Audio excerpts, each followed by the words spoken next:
صبح شنبه سنه 22 اپریل بخشیده به روز عمومی جهانی زمین در ساحل سیردریا چهاربینی اکولوژی گذرانیده شد. در این روز بیش از 150 نفر جوانان فعال از حساب تشکیلات‌های جمعیتی دانشگاه و کالج‌ها در همجایگی با سرراستی حفظ محیط زیستی ولایت سوخت به تازگی ساحل جلب شدند. اشتراکچیان به خلطه‌های پلی اتیلنی پرتوها را جمع نموده اطراف دریای سیر را از افلاسی‌ها تازه نمودند. ما رو از طرف دانشکده تاکید نمودند که امروز در این چهاربینی اشتراک ورزیم و ما در عموم 10 نفر می باشیم. البته ما توصیه میدیم که بی‌طرف نباشند، به تازگی دیار یعنی به تازگی ملت کوشش نمایند که یاری خود را رسانند و پرتوها را به پرتوگاه مخصوص پرتویند.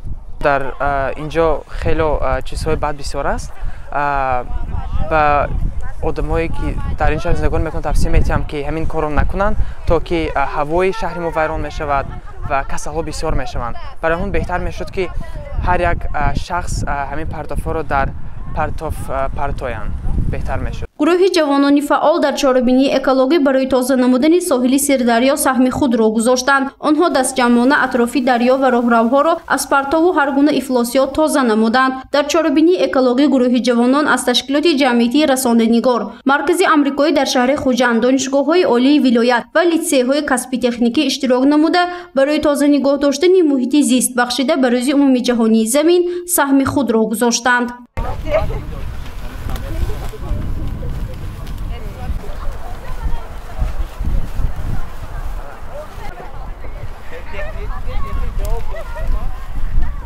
امروز ها وام میخوریم به جوانایی که به تازه نمودن این یا آن جای اهمیت نمیدهند و همه جاها را افلاس میکنند. این کار ما میتواند یکی از سهم گذارد و به جوانان یک درس عبرت باشد که تا اینکه همه جاهای تازه آزاده نگاه دارند و از جهتی که زمین را تازه نگاه می‌دارند و باد و هوا تازه می‌شود، هر گونه بیماری ها گم می‌شود و چطوری که میگویند جامعه سالم